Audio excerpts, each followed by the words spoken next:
I believe that presenters should really do everything they can to make a point, to make it interesting, to make it edutainment, to make it, powerful, and anything legally, morally, and ethically good or well. I think a presenter should do that. And I will go to every length, and I don't care what it is, playing a particular song, dance, sing, whatever it is, it doesn't matter.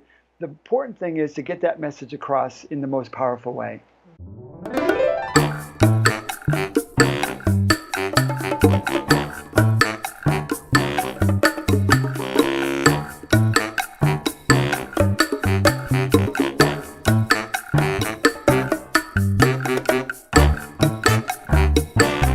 Hi, my name is Nancy Hardcastle. I'm a speech coach, and my mission is to help public speakers stand up, be great, and create radical change in the world.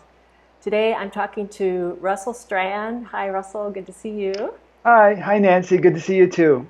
So I wanted to start with a fun fact about Russell. He's rather known for standing on top of tables when he does public speaking. I saw him a couple years ago speak at a conference, and he was the keynote speaker. So we were in a big ballroom, and it was set up with all the round tables and the white tablecloths, and he was there in a suit and tie just like he is now. And so it was a rather formal setting, and sure enough, next thing you know, he jumped up on a chair and he jumped up on the table and he kept speaking. And I thought, this is great. I've never seen a public speaker stand on top of a table and keep speaking.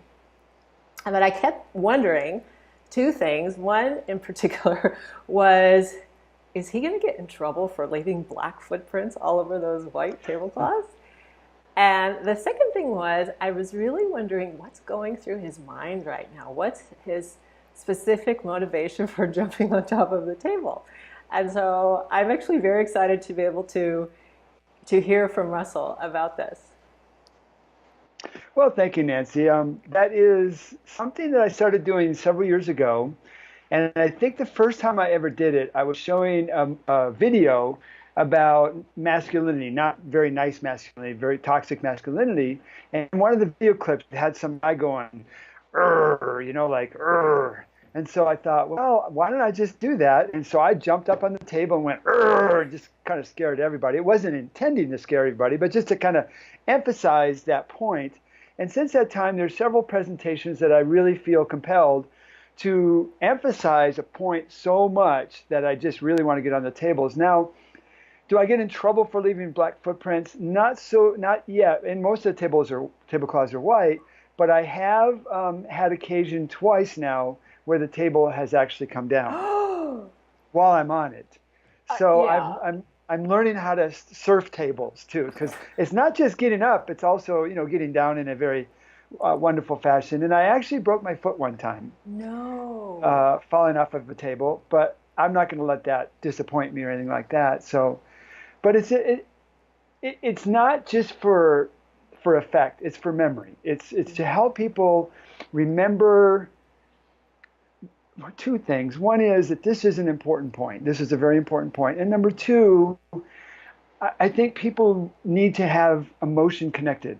So people remember, just like you remembered jumping on the table. In fact, there have been times where I didn't jump on tables, and I've given a presentation, and then people come up to me afterwards and said, Russ, why didn't you jump on a table? And I brought my friends with me, and you didn't jump on a table. And I said, well, it just didn't fit in this particular presentation. So I believe a real presenter educator, and I really believe in education more than teaching. And I do remember also the music that you used in the presentation that I heard, and that I was really impressed with the way that the music made your point. Mm-hmm. And I was really happy that you did that, because it made it all the more powerful, which is exactly what you're saying. Right. Like if most people are used to having a song get in their head, like the chicken dance, do do do do do do do do do do do, and then that song gets into the head, right? That song just goes there. Music is almost always attached to an emotion. Emotions attached to memories, and so when you hear your favorite song, or maybe you've broken up with somebody and you can't listen to country music for a year or two, music is very powerful, and music in itself has a message that carries the teaching point. Right, right. All right, thank you for that explanation. Now I You're know. welcome. So obviously you do public speaking. Can you talk and explain to us what do you do? What is it that you talk about and that you train about that's related to human trafficking? Okay. So I started out my career as a special agent or as an investigator and a special agent working, significant crimes. I wrote the Department of Defense law enforcement protocols for responding to human trafficking.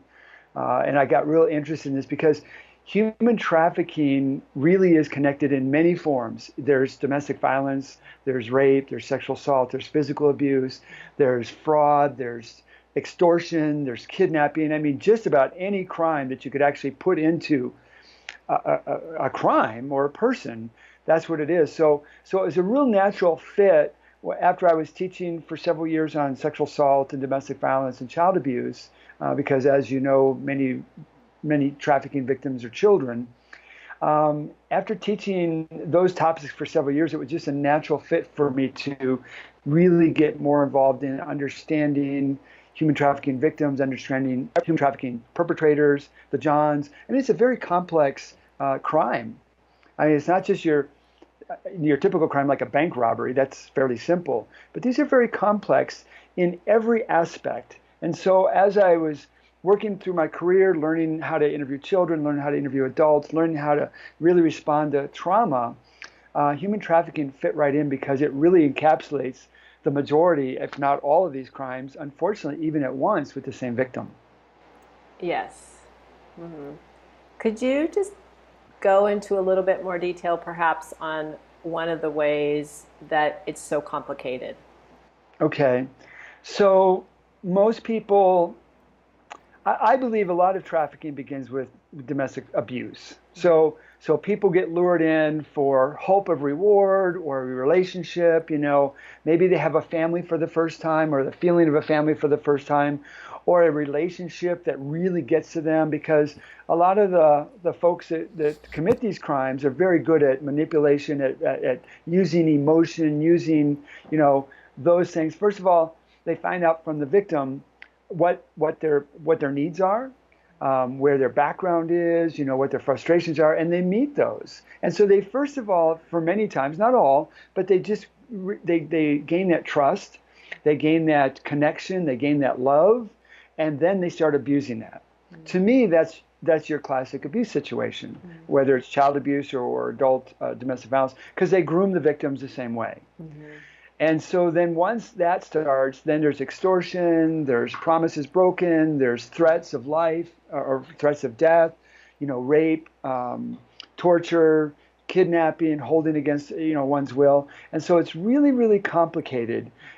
And what we're now understanding even more so is if either you or I were in a traffic accident and we were traumatized by that traffic accident, we're going to have impacts of that traffic accident. Maybe we'll be afraid to drive down the road or be in a car, something like that. That's what I would call simple trauma. But then complex trauma is what if you and I were in a traffic accident every week or every day or several times a year? That would just compound those impacts of that accident. The same though with trafficking victims. I mean, they're just raped over and over again. They're abused over and over again, and that becomes very, very complex. So when and they also have generally a lot of access in their life to law enforcement, to the criminal justice system, but not in a positive way. Oftentimes in a very negative way. And so when somebody reaches out and tries to help them, when somebody tries to help them get out of that situation, they're very skeptical, and rightly so. They have very complex trauma, and rightly so. Their trust. I mean, the person they trusted most generally was the person who abused them the most. Right. And so it's a very complex. It's a very complex situation to help them at it. That's why, just like in a domestic violence situation, the average is about the victim leaves 7 times. And we've learned to understand that. I think it's even more complex with trafficking victims. I'm really glad you gave that. Oh, go ahead. So we have to be patient. We have to try to understand that particular person, not trafficking victims in general. We have to learn what that person's needs are. We have to learn where that person's at. We have to meet those needs and help that person step by step, not fully at one time, but just meet whatever needs they have at the time, and then continue to gain that trust and work with that person to understand their own complex trauma. Mm-hmm. I'm really glad you gave the example about the car accident, because I think that's something that anybody could understand. If you said, well, I got into a car accident yesterday, everyone would be very sympathetic. And then if Right. 3 days later you said, I got into another car accident, people would be like, oh my gosh, this is horrible. You know, and if it kept happening, well, they'd wonder what kind of driver you were, obviously, but they would be pretty damn sympathetic. But Right. it feels like they would be more sympathetic to that than if they hear a woman having to go out again and again and again. It's almost like the numbers sort of cloud the thinking. And Right. Well, and they're also thinking through their own experiences. They don't have the same experiences as a trafficking victim. And so they're always thinking, well, if it was me, I would do this if it was me. But it's not them. right. The trafficking victim is in a totally different life, in a totally different situation, totally different thinking. The prefrontal cortex is generally, impaired in many ways. They're hypervigilant all the time, even when they're safe. I would even say, especially when they're safe, they're still hypervigilant, because when's the shoe going to drop? When is this going to happen? And so if you were in an accident over and over and over again, like 7 times in a month, people would say, well, why are you getting in a car? I mean, why are you even driving? Why are you even on the road? Well, because I have to go to work, because this is my job. But even with trafficking victims, it's far more complicated than that. Sure, because, well, among other things, they're in a relationship Right. with the trafficker, so just that alone makes it harder. And they believe the trafficker, and they believe the attempts at reconciliation, and they believe when the trafficker is being very sincere and really, loving again. It's really, I wouldn't say it's your typical abusive relationship, because it's far more complicated, because there's more violence in some place. But again, with a domestic violence victim or a child abuse victim, the violence is repetitive, it's chronic, and so there's so many similarities here. But the big difference is, I think, is in domestic violence and child abuse, that person, it reported it. The criminal justice system would definitely or generally say, okay, we want to help you. We want to help you out of the situation. We want to help you. But a trafficking victim is seen far differently oftentimes. They're seen as part of the problem. They're seen even in the criminal nature of what they're doing, and so it's very much more difficult scenario for them. So I want to kind of step back a little bit and talk about our culture, because you talk a lot about rape culture in your trainings. And so could you first just give us an example? What does that mean when people say rape culture? Or not an example, an explanation. So we'll just back up even a little bit more. And what is culture? Culture is the way that we think, act, and interact. That's, I grew up in Minnesota. There was a culture there. I was in the Army. There was a culture there. I went to a church for a long time. There's a culture there. I'm a police officer. There's a culture there. So culture is really made up of many, many different things, and we're very complex even in our culture, or we have, different sets of culture. When we talk about rape culture, it's really bringing in what is it in our culture that not only encourages rape, but when people report rape, why aren't they getting the resources they need? Why aren't they getting the help that they need? Why aren't we seeing it this way? Well, that goes to what's been termed as rape culture, where in our culture, women are objectified, primarily. Women are objectified. Even in 2019, our culture is who's held primarily responsible for sex? Women. So if a woman has a lot of sex partners, that's generally seen in a very negative way. If a man has a lot of sex partners, that's seen in a positive way. And so within that culture, then we start to judge people, And even with our culture in 2019, if a woman likes to have lots of sex and she reports something like trafficking or domestic violence or rape, and she likes to have lots of sex, she's automatically seen not credible, which is, in my mind, is totally ridiculous, because what does it have to do with how much she likes to have sex or who she likes to have sex with, as opposed to this? Why doesn't a woman have the same amount of credibility? That's largely in part due to our culture. And our culture is fed by the media. The media drives culture. In movies, in TV, and radio, and songs, and things like that, there's certain things that we just get used to. And one of the things I play in one of my trainings is a song by the Police. I'm watching you. And in our culture, it seems like, I'm watching you every day. I'm watching you because you belong to me. Well, in our culture, most people don't even see that outside the context of a sexual assault training, and we're, kind of having fun with it and everything else. But it really numbs us to the fact that real people are experiencing stalking and rape and things like that. Right. So when people report rape, when they report trafficking, when they report all these other crimes, we're benevolent to it. I mean, we're just, because how many rapes do we now see in a lifetime? When you have like American Pie, it feeds that cultural belief, women are responsible, men are not. And so then it desensitizes us to the fact that, when somebody reports these things, we don't really see it the way it is. Mm-hmm. Pornography is a huge part of our entertainment, our media. And there's been some significant research in pornography, even with non-violent pornography, that people that have watched just like soft porn and things like that, and then they're given scenarios about rape and domestic violence. Well, they're doing that. They do that before, and then after they watch the series of pornography and things like that, they're less sensitive to that, and they're less supportive of that person getting help, or even believing or understanding that this could be a problem. Mm. It actually desensitizes them around generally all facets of violence. That's discouraging. It is. We have a lot of work to do, but recognizing it is the first step. I read in your bio, you said there's a significant, or sorry, not in your bio, when we were talking earlier, there's a significant misunderstanding about consent and what that truly means. And I was very intrigued by this because there's been so much talk about it. It seems sort of straightforward to a lot of people. And so what do you see as the misunderstanding of what consent actually is?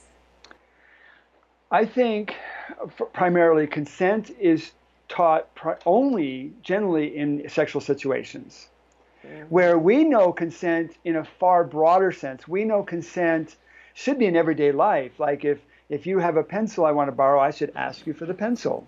I should not just take it out of your hand. And when you don't fight, if I take it out of your hand, maybe you're surprised, or you don't consent, but I still got it non-consensually, right? We should see it in everyday life. We should teach it as a lifestyle. Mm-hmm. The problem with consent is this. Consent is really nothing more than a word that describes permission. I have permission to do this. Mm-hmm. Now, but we add the consent in the criminal justice system, and so consent is part of our many laws and things like that. The difficulty with that is, how do we derive consent? We're very primitive, I think, when we investigate these things, and we'll ask the victim, well, did you consent? We'll ask the perpetrator, or the reported perpetrator, did you consent? And of course, the reported victim often says, no, I didn't. And we leave it at that. Then the reported perpetrator says, yeah, it was consensual. And then we leave it at that. Instead of letting the criminal justice system, letting the trier of fact determine whether it's consensual or not, based on the behaviors, based on certain things. For example, in a marital situation, most spouses know when their spouse doesn't want to have sex. And they don't have to say no. They don't have to say, I'm not consenting. But it's by their behaviors, it's by their abilities. Certainly if they're drunk, they can't give the ability. Consent is a very complex thing, but yet it's a very simple thing. Mm-hmm. And I think a lot of states are now fighting to change the laws from no means no to affirmative consent, that you have to have affirmative consent, which I think is a far better thing. But really, instead of asking for consent or asking about consent, what were you thinking? What was in your mind? What were you feeling? What were the conditions? What was the before, the during, and afterwards? What was the impact of this? And really better understanding the totality of the situation as opposed to what happened at that point of time when sexual intercourse occurred or Mm-hmm. sexual acts occurred. Mm-hmm. Uh, I remember being involved in a case where a prominent lawyer who understood sexual assault investigations and rape cases, a prosecutor, was raped by somebody else who she worked for and that she respected, and they became involved in an extramarital affair. He was married, she was not, but then she decided, well, it's not going the way I want it. He's not leaving his wife, and so she said, we're not going to have sex anymore. Well, he kept bed and pled and everything else, and eventually one night. They were together because that was part of their job, and he took out a 45 caliber pistol, put it up against her vagina, and said, "We're going to have sex tonight, aren't we?" And she said, "Yes." So he put the gun on the nightstand, and he said, "Take off your pants," and he basically raped her. Well, after a while, she was confused about what had happened, and after a while, she did a sensitive outreach to one of her friends. Her friend said, "Well, that's rape. You've got to report it." Well, the agency she reported it to, one of the, they said, "Well, okay, he put a gun up against you and you did this, but at the time of the sex, did you consent?" And she said, "Yes." She doesn't understand that word. She doesn't understand the context of that word, even though she's a prosecutor, and so they unfounded that case until I found out about it. And I said, no, no, no, you've got to reinvestigate that. And instead of asking her about consent, what you need to ask about is, what were you thinking at this point in time? Or what was your thought at this point in time? How were you feeling? Mm-hmm. So when you took down your pants, what was your thought process? Well, I thought he was going to kill me. Tell me more about that. Well, the gun was over there, but he could have lunged for it. I've never seen him have these kind of behaviors. I had no idea he was capable of anymore. Right. And so they were able to really understand the circumstances better than instead of very superficially, was this consensual or not? Mm-hmm. And the good news, when they did that, then they were able to successfully prosecute him and he was held accountable. Oh, good. And she was able to obtain whatever justice that she was looking Mm-hmm. for. Yeah, it occurs to me that also in the way that it works out now, it puts so much of the responsibility on the woman to be able to articulate, Right. the right answer. And as you said, if there was a gun or a threat to someone else that she loved, how is she supposed to clearly articulate anything? Absolutely. It's almost like the reported victim has to sell their crime. They have to do Convince. everything they can to sell the crime, and they're just not capable of doing that. They're just not capable. And so when a victim reports that, and especially in human trafficking, there's threats to loved ones. There's threats to, "I'm going to expose you. I'm going to leave you homeless. I'm going to do this." They're not consenting anymore. Right. They're just simply not consenting. And then that becomes a way of life. I remember working a child abuse case that really taught me this a long time ago, where a young girl was sexually assaulted by her father at a very young age. But he videotaped literally years of his raping of his daughter. And so initially it was pleading, it was crying, it was, very horrific stuff. But then by the time she was 15, and you watch the videos when she's 15, it's like, she was doing her homework, she was on the phone with a friend, she was watching TV. But is she really consenting? No, because she gave up.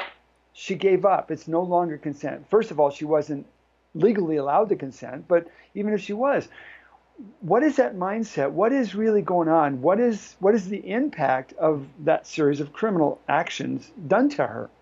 And we can see that in long-term chronic abuse, such as child abuse, domestic violence, and trafficking. Right. That's a lot of heavy things.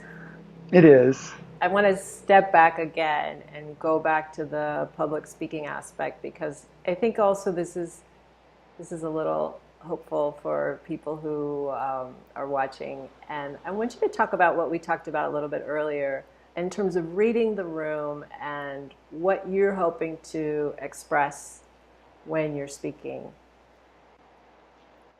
So it begins before I get in the room.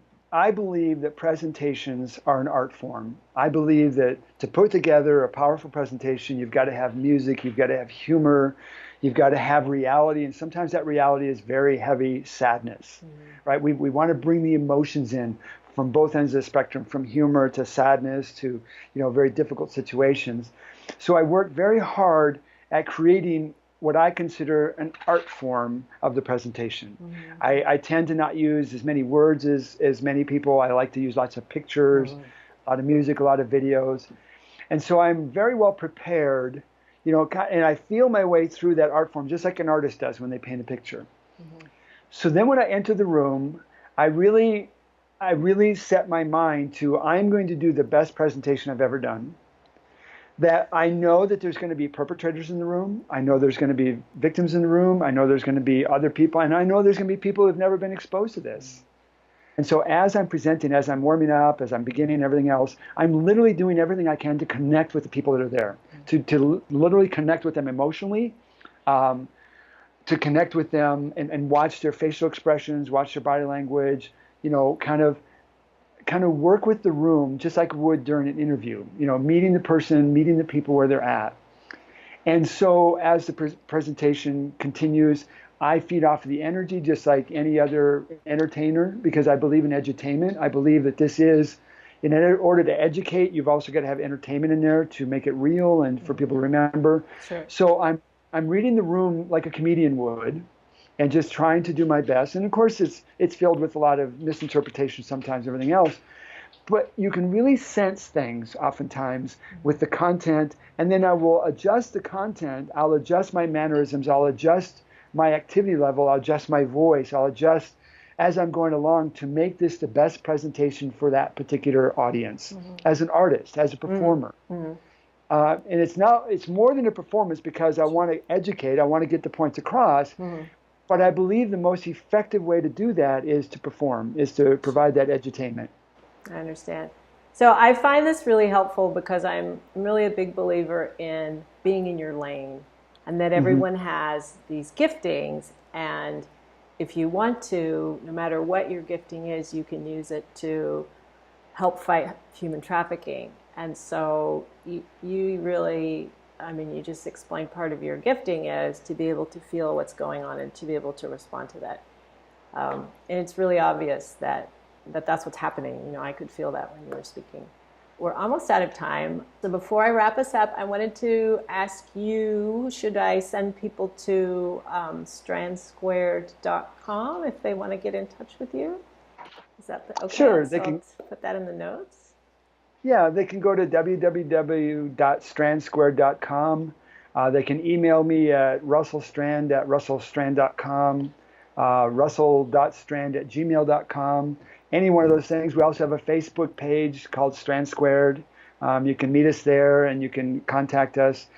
We have significant numbers of presentations across the board on prosecution, on investigation, for multidisciplines, victim advocacy, how to really apply trauma-informed. We want to go beyond trauma-informed. We want to go to trauma-responsive because we believe that's the next step in really helping people not only know what trauma is, but also how to respond to it in the most effective, empathetic way to help the victims, to help the witnesses, even to help the suspects, the reported suspects. We want to deal with everyone with dignity and respect. We want to treat everyone the same. We don't want any trickery. We don't need to lie to people. We don't need to, do good cop, bad cop. So we really strive in the vast variety of presentations that we do to really get that one central message across. It's all about dignity and respect. You treat everybody with dignity and respect, not the way that you would be treated, because sometimes sometimes people don't mind being treated crappy. Sometimes people, for whatever reason in their upbringing or whatever, sometimes people, there are very mean people out there. But treat people with dignity and respect all the time. Treat people not as if they're your mother, because sometimes people don't like their mothers or fathers. But treat them as a human being. Treat them, and just connect with them with genuine empathy. And that's our strongest message. When I walk out of a presentation, I want people to, number one, have learned some things that they didn't know before. But really, more importantly, to have a connection with the subject matter, to have a connection with the information so that they feel empowered, so they feel that they're stronger to be able to understand this and then be able to actually apply it when it's done. One of the things I learned early on is the same Greek word for teach is the same Greek word for learn. And so my responsibility, I think any educator's responsibility, is to take as much effort in that learning as we do in the teaching.